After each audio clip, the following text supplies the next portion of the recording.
Tere tulemast kuulama Deltakutse uut podcasti. Minu nimi on Dr. Karl-Eljar Tomson ja mul on suur rõõm liikuda edasi meie teise reisisaate osaga.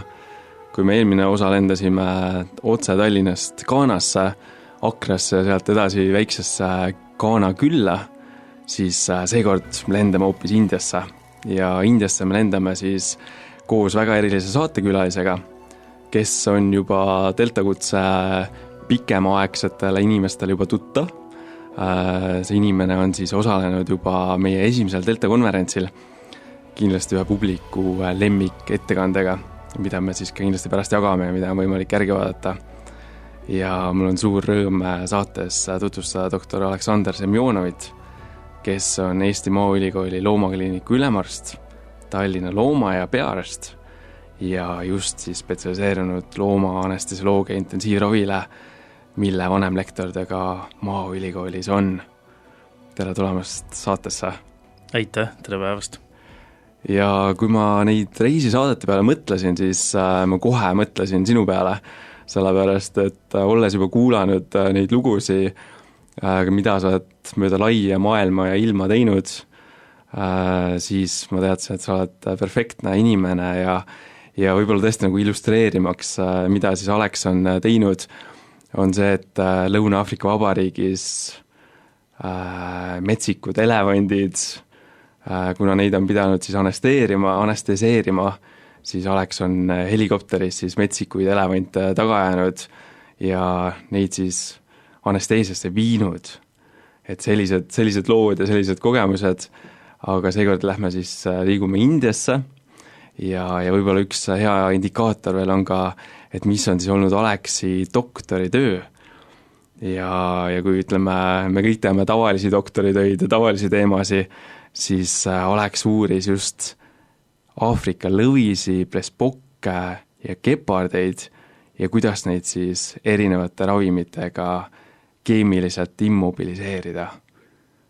Tulles nagu täiesti alguses tagasi, kust pärineb selline anesteesia huvi ja miks just see fookus loomameditsiinis? Kusjuures, kui sa hakkasid reisidest rääkima, vaata, mul kohe tuli see mõte, minu käest väga tihti küsitakse, et kuidas sinust sai loomarst, kuidas sinust sai anestesioloog, ja oodatakse kogu aeg neid lugusid, et lapsepõlvest tahtsin arstiks saada, loomaarstiks, et mul selliseid lugusid kahjuks ei ole või võib-olla õnneks. Mina tahtsin tegelikult lapsepõlves saada piloodiks ja mina tahtsin reisida nii palju kui üldse võimalik ja kui ma olin juba koolilaps 6.-7. aastal, siis ma hakkasin mõtlema, et nagu võiks midagi tõsisemat ette võtta. Ja alguses ma üldse tahtsin saada bioloogiks, aga siis mul tuli ette üks raamat, mille autoriks oli James Herriot, Suured loomad, väiksed loomad. Ja James Herriot oli loomarst, kes tegutses Inglismaal eelmise sajandi alguses, no mitte päris alguses, 30-ndates, 40-ndates aastates, oli ka lendur kusjuures samal ajal. Ja pärast seda raamatut ma mõtlesin, et oleks ju äge, et olla loomarst ja aidata loomi ja siis ma leidsin ennast täiesti Eesti Maaülikooli loomarsti õppes. Kuid ka olles ülikoolis ma isegi ei mõelnud selle peale, et nagu võiks saada anestesioloogiks. Mina tahtsin saada ortopeediks ja minu magistritöö on tegelikult ortopeedias, aga mida rohkem ma tegin või nägin neid patsiente, kes taastuvad pärast luumurdude operatsioone, kellel ei olnud peal mitte mingit valuravi. Ilmselt kuulajad väga ei tea, aga kusagil 20 aastat tagasi oli selline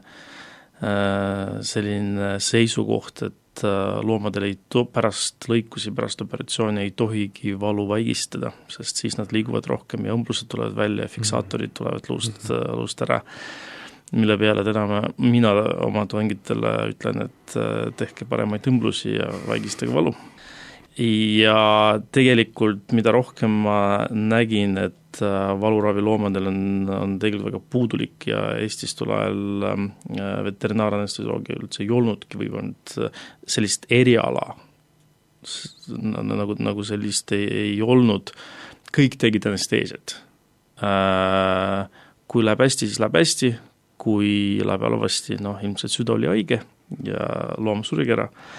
Aga meil ei olnud sellist teenust, kus eraldi anestesioloog on patsiendi juures ja nii nagu me kõik teame, et kirurgi huvi on see, et patsient oleks liikumatu, eks ole. Patsiendi huvi on, et ta ei tunneks valu ja ainult anestesioloog on täiesti huvitatud selles, et see patsient jääks ellu ka. Ja ütleme, kuna sellist teenust ei olnud, siis ma mõtlesin, okei, et äkki saabki midagi elus muuta ja siis alustasin seda teed just anestesioloogia valdkonnas. Et sa nägid seda tühimikku, mis parasjagu loomameditsiinis oli või veterinaaris oli ja sa täitsid seda, et tõesti ütleme nagu siis inimese anestesioloogina ei kujutaks ettegi, et neid samu väiteid, mis sa ka ütlesid, et nad tunduvad praegu tagantjärgi vaadates jaburad ja päris ulmad, et hea, et sa siia sellesse valdkonda sekkusid ja võib-olla tõesti, et kui mul inimese on ka need kaalunumbrid päris suureks läinud, aga sinu patsiendid muidugi on hoopis teises mastaabis ja teistes kaalunumbrites. Ja ma mäletan, kui ma tegin oma esimest väga suurt teaduskatset või teadustööd elevantidega. Olin 3 nädalat Lõuna-Aafrika Vabariigis ja sul päevas on 2-3 elevandi anesteesia. Siis ma jõudsin Eestisse ja mul esimeseks, ütleme, pärast puhkust või pärast seda teadustööd ma vaatasin, et mul esimene patsient, kes on kirja pandud Maaülikooli loomakliinikus, oli koer kaaluga 800 grammi. Ma täiesti korraks pidin ruumist välja minema ja mõtlema, et täiesti, et kui sul on 3 nädalat sa näed ainult patsienti, mis kaaluvad 2-3 tonni või isegi üle ja siis on 800 grammi, et see erinevus on päris suur. Et töö vähemalt väljakutsed on piisavalt ja igav ei hakka. Ja selle üle ma küll norida ei saa, et igavaks mul ei lähe. Ja mul tunne, et hästi paljudel ka, et see on nii lahe, et sa mainisid, et tõesti see reisikirg, mis sul oli ja kuidas sa oled siis proovinud seda siis oma teise kirega, veterinaariaga, loomanestesioloogiaga ühendada. Ja võib-olla lähmegi siit kohe, lendame siis kuna meil on ikkagi reisisaade, et lendame sinna Indiasse, lendame sinna koha peale. Mis eesmärgil sa sinna läksid ja kuidas sa sinna sattusid? Ma sattusin sinna väga huvitava probleemi lahendamiseks. Me muudkui räägime kogu aeg, et meil on ohustatud liigid, eks ole, loomaliigid ja nendega on probleeme, et me peame need kaitsma, kuid reaalsus on ka selline, et mina väidan, et tänapäeval ei ole meil ohustatud loomaliike, meil on ohustatud elupaigad. Ja miks need elupaigad on ohustatud, et teatud riikides on väga palju inimesi. Ja kui me räägime Indiast, et Indias elab 1,6 miljardit inimest. Ja tuleb välja, et kõik need loomad, kes Indias elavad, neil tahes tahtmata tekib inimestega kokkupuude. Ja see ei ole alati mõlema jaoks hea. Kui näiteks, kui me võrdleme Indiat ja Lõuna-Aafrikat, Lõuna-Aafrikas suurem osa metsloomadest kuulub kellegile, et see ei ole riigile kuluvad loomad, et ainult need, kes rahvusparkides elavad, aga üldiselt see tegemist on eraloomadega ja kui lihtsalt sulle näiteks, kui sa tahad, et maailma ninasarvikute populatsioon on umbes 3000 isendit, Aafrika ninasarvikuid.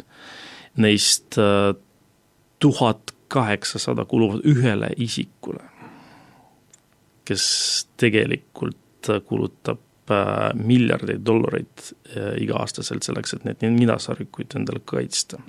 Et see on siis eraisik, kellel on siis oma loomaaed. Ja see ei ole isegi loomaaed, et need on nagu suured maad igal pool Lõuna-Afrikas ja need kuluvad lihtsalt ühele isikule. Aga selleks, need maad on taaradega ümbritsetud ja sellist konflikti, nagu päris konflikti loomade inimeste vahel, kui me jätame kõrvale salaküttimist. Sellest ei ole mõtet pikemalt rääkida, aga Indias inimesed ja loomad elavad ühele samal territooriumile, tegelikult ütleme, inimeste arvukus muudkui kasvab ja neil ei ole muud midagi, kui minna looma territooriumile, ehk siis sinna metsa, ja siis nad saavad kokku ja mõned loomad on nunnud, mõned ei ole ja mida rohkem on sellised konflikte, ehk siis kokkupuuteid, seda rohkem inimesi hukkub.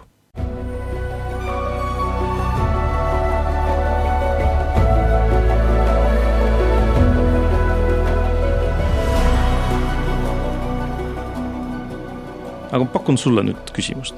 Nii, seda ma nüüd ei oodanud. Okay. Sest on esimest korda, kui keegi on saatekülana minu käest küsimuse küsinud. Aga midagi juhtub esimest korda. Paku välja 3 looma, kes tappavad Indias kõige rohkem inimesi.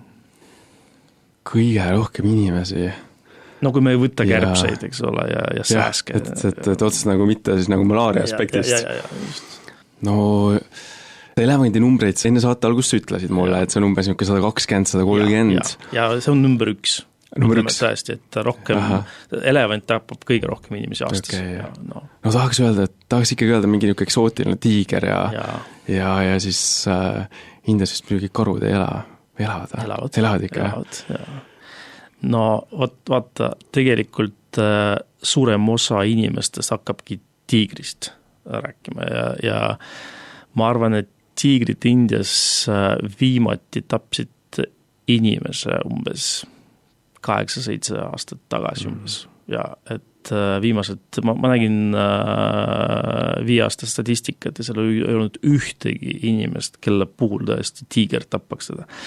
Sa mainisid karusid, eks ole, ja karu on teisel kohal, aga neil ei ole selliseid karusid nagu isegi meil pruunkaru, mis võib kaaluda vabalt 200-250 kilo. Neil muidugi ei ole ka jääkarusid, kes on maailma kõige suuremad kiskjad. Neil on üliarmas, väike, võib-olla 40-50 kilo kaaluv karu nimega huulkaru. Ja nad on nii armsad, kui sa vaatad talle otsa.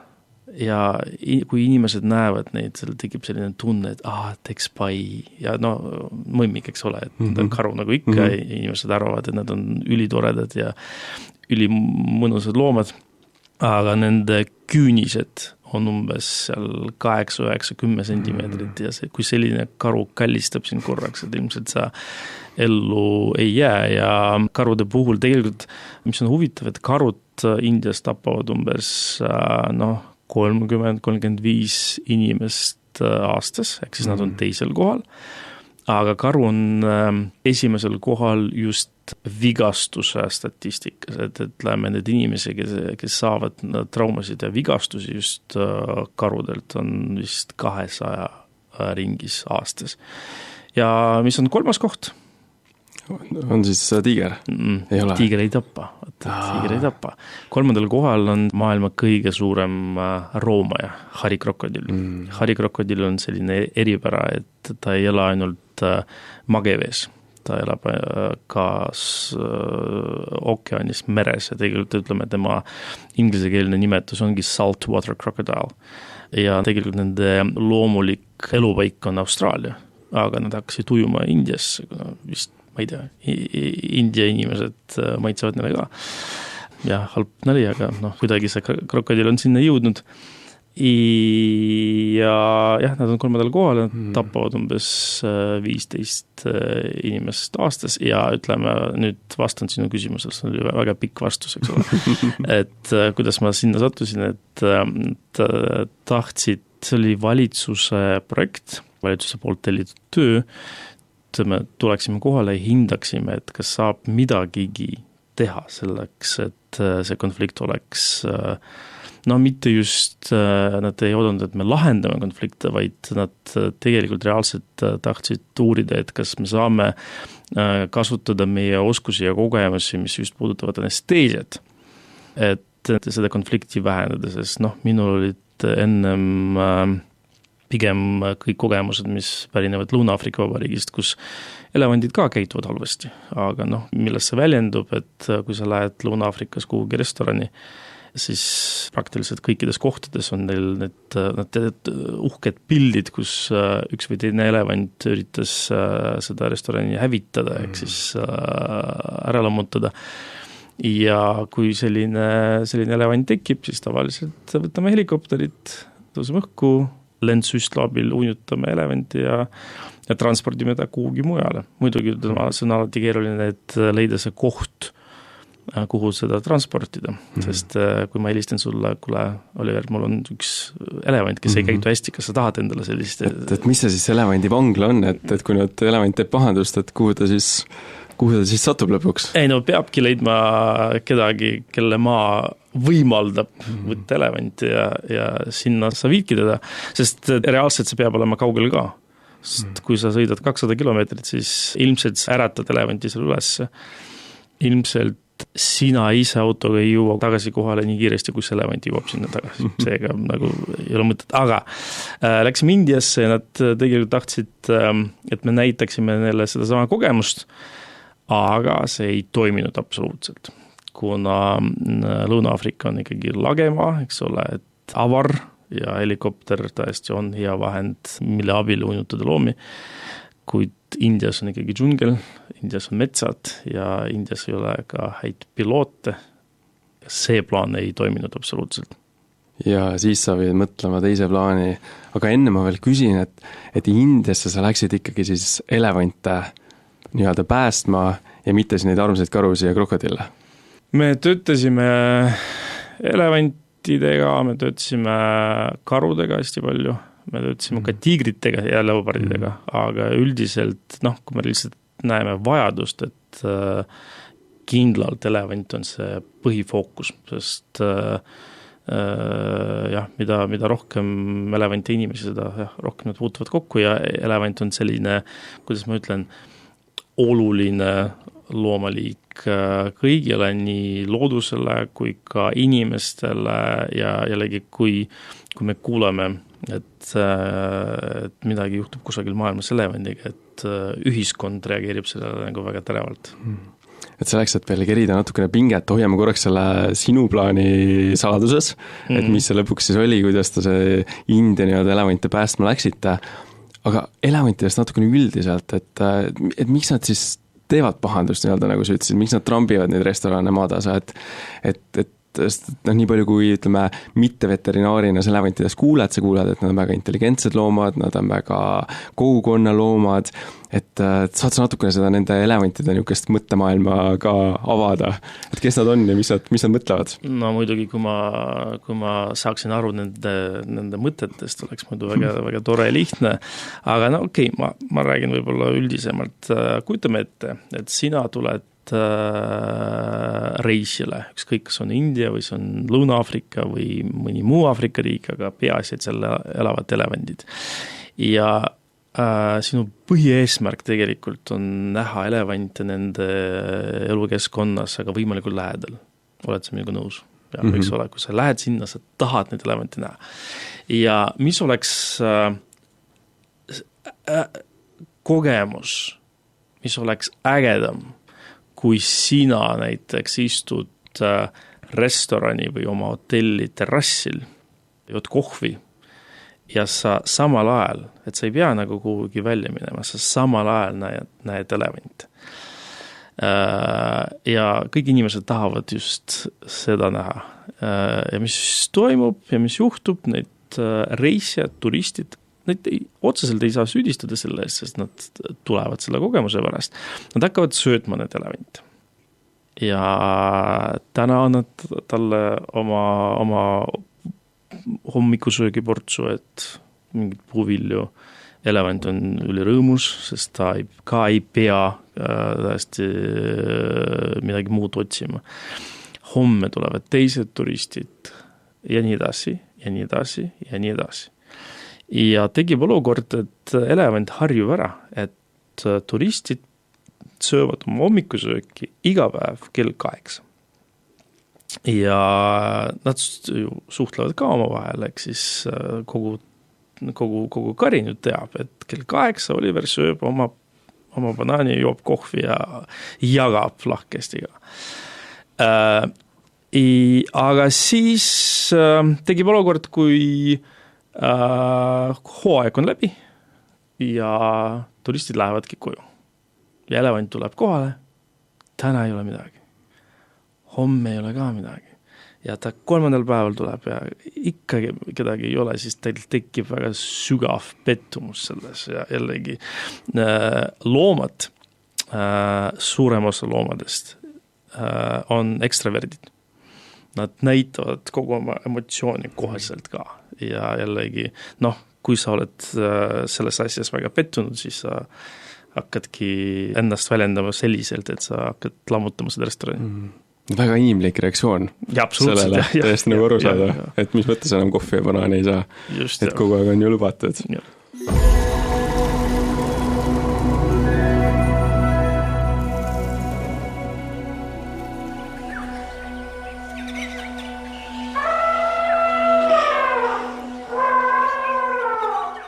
Tulles nüüd tõesti, et lendame siis sinna Indiasse.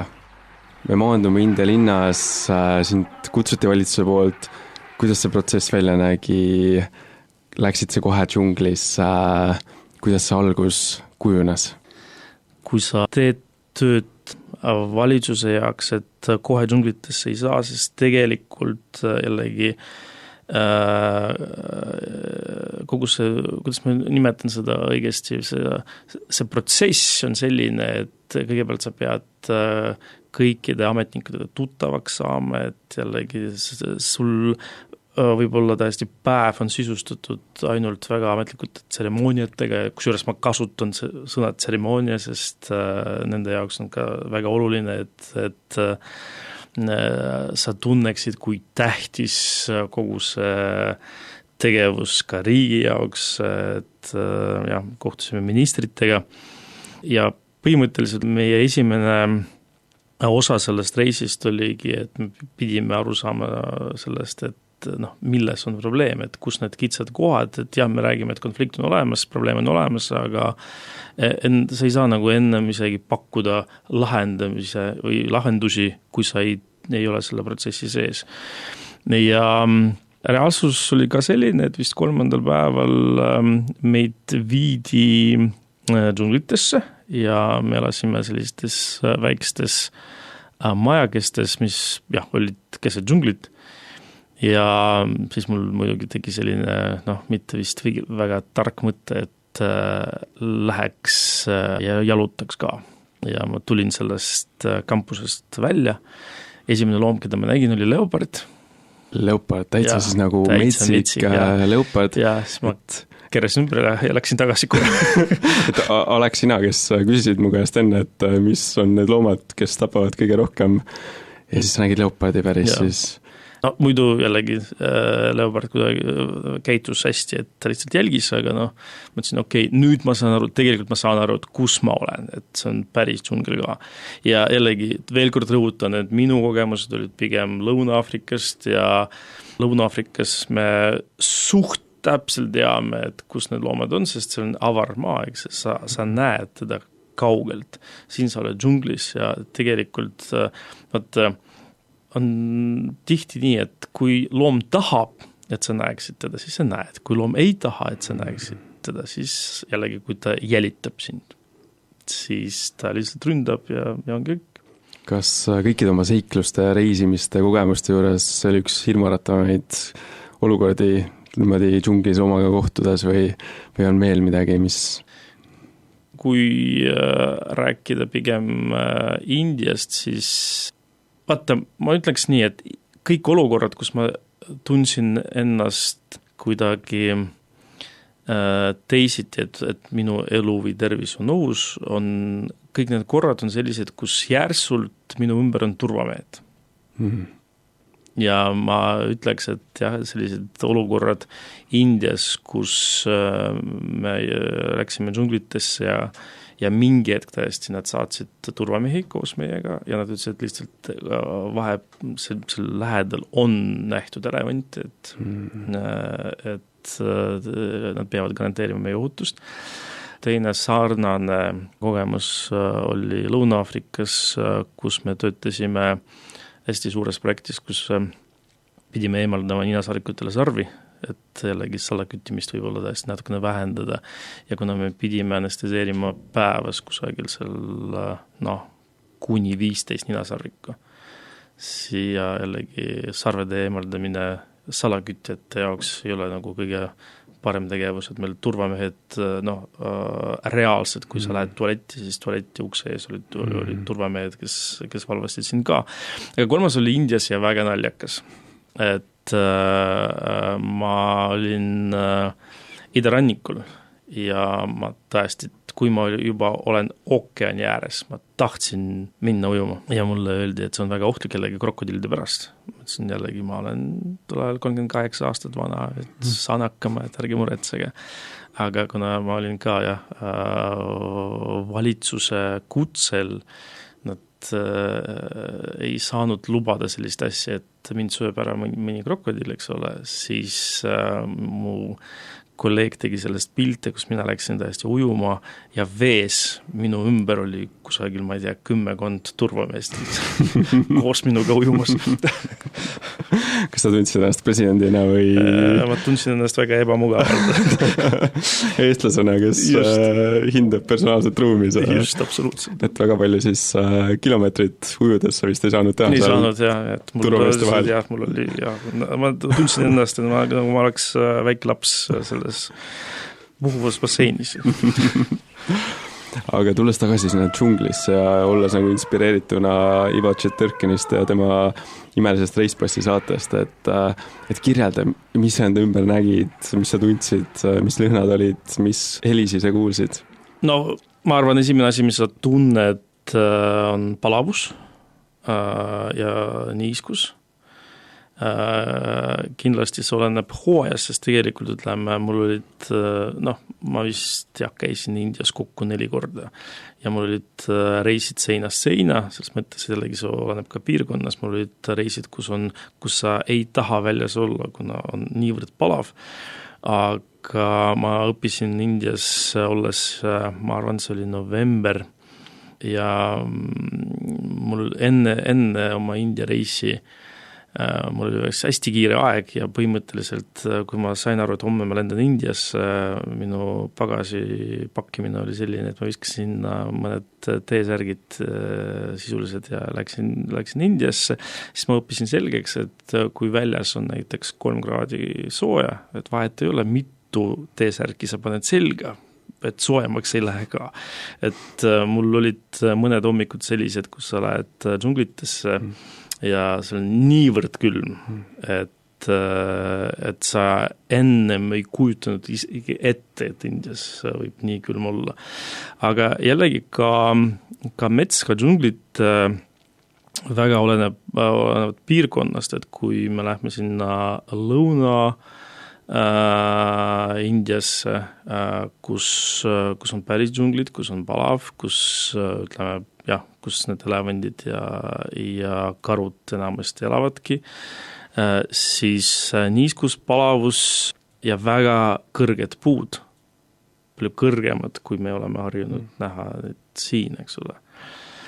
Ja jällegi see on alati see tunne, et sa ei tea, et millise loomaga sa satud kokku seal džunglites ja me oleme näinud elevante ja kuna sul põhimõtteliselt distants on selline, et kui elevant väga tahab siin kätte saada, küll ta saab, aga jällegi sa pead ikkagi, kui sa näed elevanti, sa pead mõistusega seda võtma, et sul ei tohi olla seda emotsiooni, miks üldse elevandid tapavad inimesed näevad elevanti, äge, läheks teeks pilti ja see ongi see, mis tekitab konflikti, sest elevandid väga ka ei taha nagu mingit suvalist võõrast inimest enda juures näha. Ja kui sa oled Põhja-Indias siis see näeb hoopis teistsugused, et Põhja-Indias on sellised tavaramaid maid, mägesid on palju rohkem ja see on see ala, mis kõige rohkem meeldib just tiigritele, et ma olen ainult ühe korra tõesti näinud tiigrit Indias, sest tegelikult ja need loomad, kes väga ise ei taha sinna kokku saada. Ja see oli siis jälle vabas looduses metsik tiiger. Et ma arvan, et see on 100% rohkem kui 99% inimestest või tõenäoliselt. Aga kas, mul alati huvitav küsimus on see, et okei, tõenäosus on muidugi väga väike, aga sa oled Indias, sa oled seal puhkusereisil, pikalt raha kogunud, oled seal džunglis ja näed elevanti. Mida tavainimene peaks sellises olukorras tegema, mis on see tavainimene peab nautima pilti, et kui sul vedas ja sa näed elevanti ja tegelikult elevandiga, kuidas ma ütlen, et kui sa oledki puhkusereisil, sind tuuakse sinna kohta, kus on garanteeritud, sa näed elevanti. Tiigriga nii lihtne ei ole, küll on näiteks üks rahvuspark nimega Corbetti rahvuspark, et seal tiigrite populatsioon on hästi kõrge, mis ma ütlen hästi kõrge, et ma arvan, et Corbettis sellel päris suurel alal elab umbes 50 tiigrit, mis on tegelikult hästi suur populatsioon, sest tiiger on üliterritoriaalne loom. Ja praktiliselt kõik inimesed, kes sinna reisile lähevad, nad ikkagi tulevad tagasi piltidega, et nad on ka tiigrit näinud, küll mitte sa ei saa, kui sa reisil oled, sa pead arvestama ja see on tegelikult ka tänapäeval väga vale arusaam sellest, et kui ma räägin, et ma näitan sulle tiigrit looduses, et see on praktiliselt samal distantsil, nagu meie praegu istume, et inimesed eeldavad, et mis mõttes, et see on selline väike täpp seal džunglites, mida sulle näidatakse. Elevandiga on lihtsam, elevant on suurem, eks ole, aga seda näha on kergem ja lihtsam, aga reaalselt, kui sa lähed reisile, siis sind tuuakse sinna, kus need elevandid taluvad inimesi, eks sa ei ole otseselt ohus. Meie tegelesime just nende elevantidega, kes ei talu inimesi ja mina töötasin ühe elevandiga, kes on ära tapnud 4 inimest ennem, seega sul on sellised killer elephants, kelle puhul on teada, et nad ründavad. Aga kuidas sa siis temaga tegelesid nii-öelda sarimõrvar elevandiga? Mis see taktika sul oli? No kindlasti ütleme, kogu eesmärk, selle tegelemise eesmärk on see, et kuidas olukorras, kus elevant muutub ohtlikuks, kas inimese jaoks või terve küla jaoks, kuidas ütleme neid olukordi lahendada ja tänapäeval ainus viis ilmselt seda konflikti vähendada, et elevantidel kaelas oleksid radiosaatjad, mis annavad seda signaali, jällegi alarmi, et elevant läheneb külale ja selleks jällegi peab seda kaelarihma talle peale panema. Ja mis on kõige nagu tülikam on, peab patareisid vahetama aeg-ajalt 2 aasta tagant umbes. Ja selleks meie pidimegi sinna minema, et me pidime õpetama kohalike loomarste, et nad ei pea nagu täiesti kohe seda elevanti maha laskma, vaid me saame täiesti probleemi lahendada radiosaatjatega. Ja nii nagu ma mainisin, et Lõuna-Aafrikas oleks sellise pooletunnine operatsioon, et võtad helikopterid, lähendad, lased lendsüstlaga ja ongi kõik. Siin me pidime taktikat muutma, kuna kõrged puud on ümberringi.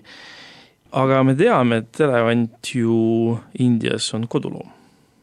Ja tegelikult meil on väga keeruline nagu seda piiri panna, et kes on metsik elevant ja kes on kodune, ta ei ole kodustatud, ta on kodune elevant. Ja mõtlesime, et okei, kasutame neid elevante, kes inimeste juures elavad. Et võtame inimese poolt kasvatatud elevanti, istume talle kaela, läheneme metsikule elevandile, kuna sellisel juhul loomarst on ise elevandi seljas või kaelas, eks ole, et see ei ole selline teise metsiku elevandi juuresolek ei ole nii ohtlik sellele loomaarstile. Ja see metsik elevant ei tunne ennast jällegi nii halvasti, et keegi nagu maapinnal ja jälitab teda ja läheneb talle. Ja põhimõtteliselt see täna toimubki nii, et me kasutame selleks taltsutatud elevante, jällegi tuleme neile kaela, läheneme selle metsiku elevandile, laseme lentsüstlage ja põhimõtteliselt tegelikult see elevant on väga, ma mõtlen, see kodune elevant on väga hea riistvara, et eriti kui need elevant on 2, kui see metsik elevant jääb magama ja üldiselt nad, nii nagu me kõik teame lasteraamatutes, et elevandid ju magavad püsti. Ega nad väga palju nagu pikali ei viska ennast. Et kui me paneme täiesti kas või kaelarihma, kõige mugavam on teha jällegi seda elevandi seljast, kuna elevandid on kõrged ja kui me võtame 2 elevanti ja paneme magavast elevandist mõlemalt poolt, siis palju mõnusam tööd teha ja ohutum ka. See tundub nagu stsenaarium filmist või kuidagi tõesti nagu Hollywoodi filmist. Ja see elu toimibki nii, et jällegi, kui sul puuduvad vahendid, kas või jällegi mis loogika ütleb, et kraanaga võime tõsta või fikseerida, kuidas sa kraana saad džunglites, elevant ise läheb sinna, sa ei pea kütust ega energiat kulutama selleks.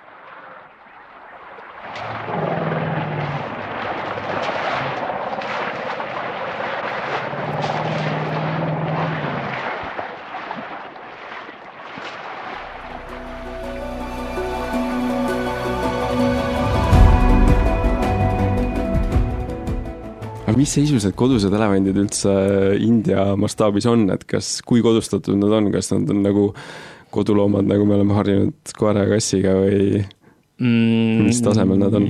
Ja see on pigem, jällegi see on midagi, mis jääks sinna hobuse ja kodukassi vahel.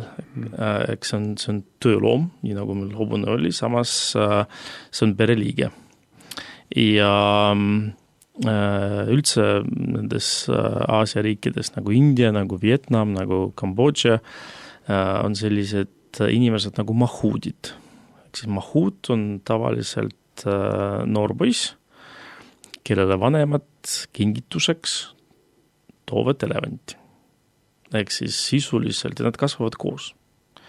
Et sisuliselt sul on vend, aga see vend on elevant. Ja tegelikult inimesed ise, kui sa mahuudiga räägid, siis sa mingi hetk saad aru, et sa räägid elevandiga. Ja et nad on samasugused rahulikud, nad on väga toredad inimesed, kõik mahuudid, kellega ma elus puutusin kokku, nad olid ülitoredad inimesed, sest nende vend on elevant. Ja jällegi kasutatakse enamasti tööks, kusjuures kui varem ja miks üldse Indias hakati kodustama elevant, et põhi ikkagi oli jällegi töö džunglites, et kas või kui sa mõtled, et sul on küttepuit vaja, eks ole, et sa lähed džungli, aga kui palju sa jaksad ise tuua, et sa kasutad elevanti. Tänapäeval elevandid on ka tööloomad, aga võib-olla jällegi see on käest ära läinud, et tänapäeval mahuudid ka teenivad pigem, see on kõige lihtsam viis, kuidas teenida raha, on näidata seda elevanti inimestele, turistidele. Ja mida meie, ma mõtlen, inimesed, kes tegelevad metsikuloodusega, pigem soovitame või kas see on soovitus või see on selline propaganda pigem, et me ei soovita maksta raha selle eest, et tuleksid Taisse ja sõidaksid elevandi seljas. Sest elevant seda ei vaja ja see tegelikult tekitab olukorda, et rohkem ja rohkem elevant pigem kasutatakse selleks, et nad sõidutaksid turiste. Ja iga kord ütleme, kui me mõistusega nagu võtame seda, võib-olla see ei ole päris õige tegevus. Aga kas kui need kodused elevandid nüüd selle metsiku elevandi vastu läksid, kas seal tekkis ka mingeid konflikte või kuidas need kodused elevandid sellesse suhtusid üldse, et neil niisugune uus tööülesanne on? Üldiselt Aasia elevandid, India elevandid on rahulikumad, nad üldiselt võrreldes Aafrika elevandiga on rahulikumad. Kui see oleks Aafrikas, Aafrika elevandid kõigepealt läheksid kaklema. India elevandid seda teevad üliharva ja reaalselt tegemist ei ole siiski hobusega, mida sa ratsutad suure kiirusega ja lähened teisele hobusele. Siin on elevant ja kõigepealt on näha, et me hoime distantsi. Me näeme, kuidas üks elevant reageerib teisele. Kui me näeme, et see on lihtsalt huvi või ükskõiksus, mis on meie jaoks kõige parem, siis me julgeme läheneda ka, kui me näeme, et see metsikum elevant tõesti hakkab ründama, siis pigem läheme minema. Et jällegi elusloomadega on see, et annad neile aega ja vaatad, kuidas nad reageerivad, sest jällegi siin garantiid ei ole, et kõik läheb hästi, aga jah, sa ikkagi nagu ei pressi peale. Anestesioloogina pean ka küsima, et mis seal lendsüstlas on? Et mis anesteetikume te siis seal kasutate? No reaalselt ju me kasutame neid samu häid aineid, mida kasutaks ka inimestel, et tahaks kasutada kangemaid ravimeid, milleks oleks dexmedetomidin, medetomidin või ketamiin, kuna Indias peale ketamiini ja ksülasiini väga midagi ei ole.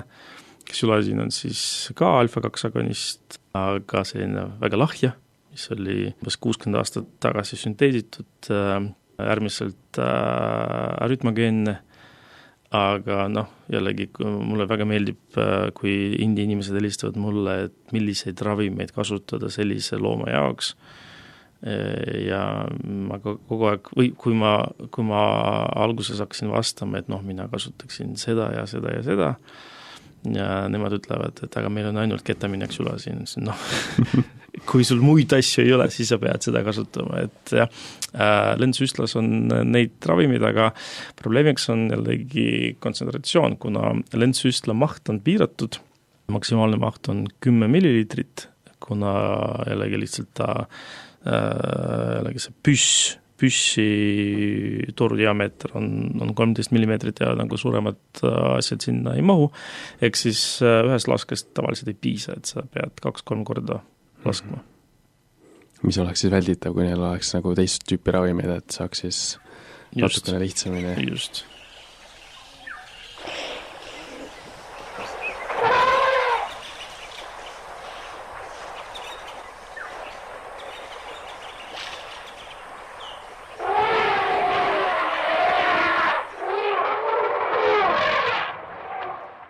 Kas selle India reisi oli sul mingi loom, kes sulle nagu eriti ka hinge jäi või mingi lugu, millega sa kokku puutusid? No jällegi ma kõige rohkem tegelesin siiski elevantidega ja mul oli tegelikult 3 väikest lugu. Ma mõtlesin, et see oli väga hea päev, kus ma tegin anesteesiat 3 loomale ja peaaegu tapsin 3 inimest.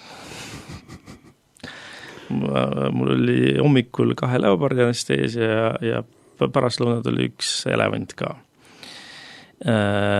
Ja leopardiga oli nii, et hästi suur, see oli ikkagi selline, see oli India Metsiku Looduse Instituut, millele kuuluvad hästi suured aedikud, kus elavad need loomad, kes vajavad rehabilitatsiooni pärast traumasid.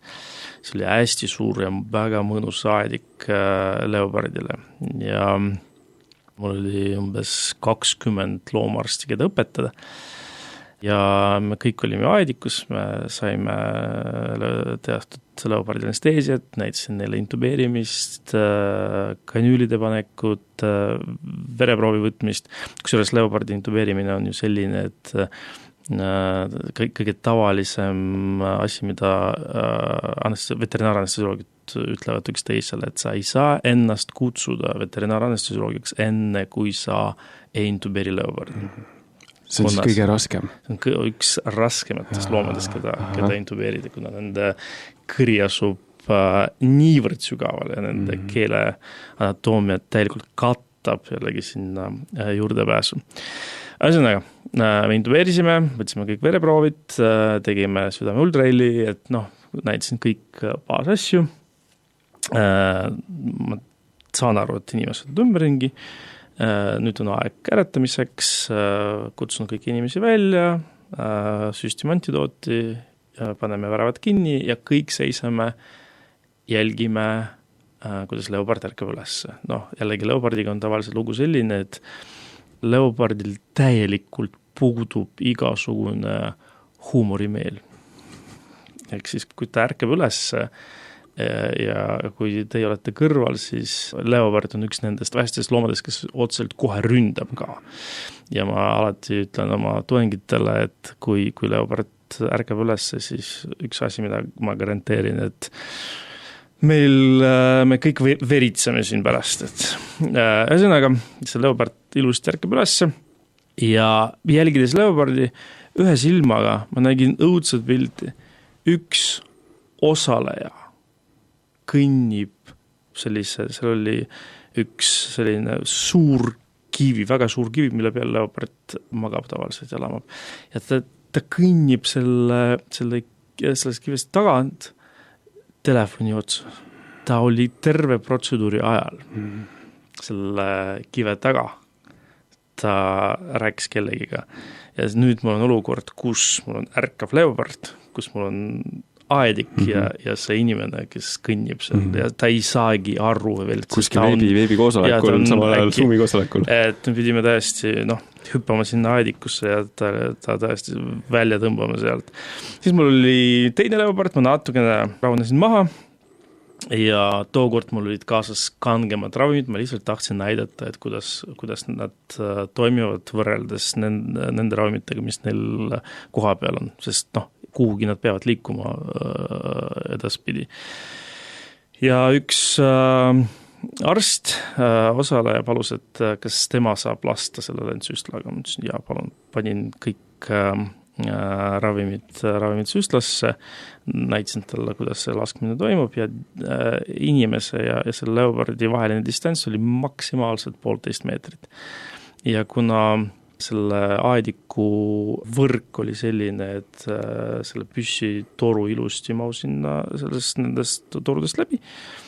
Seletasin talle, et panen see läbi ja jällegi siis sul on mugavam lasta. Ja millegi pärast enne, kui ta tõesti hakkaski laskma, ta tegi sammu tagasi ja see süstal lendas vastu trelle ja kogu see kontsentreeritud meditamiin, kontsentreeritud ketamiin läks talle näkku, ehk siis süstal plahvatas. Yeah. Loputasime tema silmad ja suu ja õnneks oli kõik hästi. Ma ütlesin, väga hea päev, et mis see toob meile lõppude lõpuks. Ei läinud paremaks? Ei läinud paremaks, kusjuures tuli suur spetsialist, kes nüüd tahtis ise midagi näidata ja küsis Alex, kas sa tead, kuidas määrata elevandi vanus hammaste järgi? Ma ütlesin, ei tea. See kõlab ohtliku küsimusele. Ei tea, ei ole sellega kokku puutunud ja seal oli väga noor elevant ja ta oli täielikult selline väga mõnus sõbralik, ta elas jällegi Mahuti juures, Mahut oli seljas ka ja inimene nagu ütles, ma näitan sulle ja ta tuli otseselt nagu elevandi kõrvale, isegi ei loonud mingit kontakti elevandiga, et ta toppis oma käe elevandile suhu. Ja see oli müstiliselt kiire liigutus, kus elevant, ma tõesti, olid sekundid, kus ta haaras talondiga, viskas vastu maad ja see oli ainult elevandi otsus, et ta ei astunud peale. Ja siis ma tundsin, jah, täiesti väga mõnus päev. Mingid asjad on põhjusega. Okei, need 3 inimest olid rivist väljas, koolituse lõpuks. Jah, see on loomulik, eks ole. See on looduslik valik.